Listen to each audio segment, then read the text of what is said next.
po kami ng humidifier.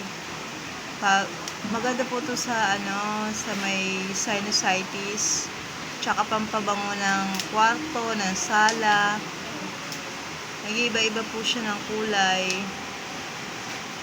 Pampatulog, masarap ang tulog pag meron ka nito sa kwarto na dehumidifier. Iba-ibang scent. Ang ganda niya.